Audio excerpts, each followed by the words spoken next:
স্মরণকালের সবচেয়ে ভয়াবহ বন্যার কবলে ফেনী, নোয়াখালী ও কুমিল্লা জেলার লাখ লাখ মানুষ। তলিয়ে গেছে রাস্তাঘাট, ঘরবাড়ি। এই অবস্থায় বন্যা পরিস্থিতিতে আটকে পড়া বাসিন্দাদের উদ্ধার কার্যক্রম ও খাবার দিতে সারা দেশ থেকে বিভিন্ন টিম যাচ্ছে এসব অঞ্চলে।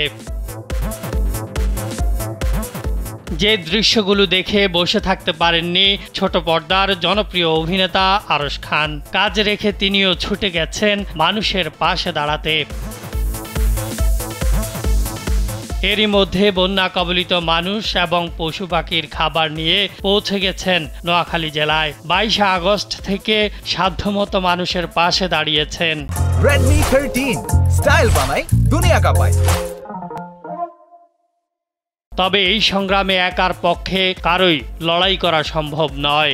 সবাই মিলে এক হলে এমন বিপদ মোকাবিলা করা সহজ হবে বলে মনে করছেন এই অভিনেতা। তাই আহ্বান জানিয়েছেন যে যার সামর্থ্য অনুযায়ী মানুষের পাশে দাঁড়ানোর জন্য। তার সঙ্গে রয়েছে ছোট পর্দার আরেক অভিনেত্রী তাসনুভা তিশা। তাদের সঙ্গে একটি স্বেচ্ছাসেবী টিমও রয়েছে, যাদেরকে নিয়ে বন্যা কবলিত মানুষের কাছে খাবার পৌঁছে দেওয়ার জন্যই ছুটছেন। এছাড়া নিজের সামাজিক যোগাযোগ মাধ্যমে নোয়াখালীতে স্বেচ্ছাসেবীদের এগিয়ে আসার আহ্বান জানিয়েছেন। তবে অর্থ দিয়ে নয়, খাবার দিয়ে সহযোগিতার কথা বলেছেন এই তারকা।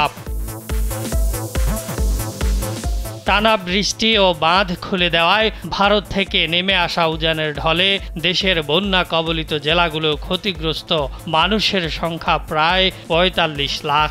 এই মুহূর্তে ৮,87,৬২৯টি পরিবার পানিবন্দী। আর এই বন্যায় এখনো পর্যন্ত ১৩ জনের মৃত্যুর খবর পাওয়া গেছে।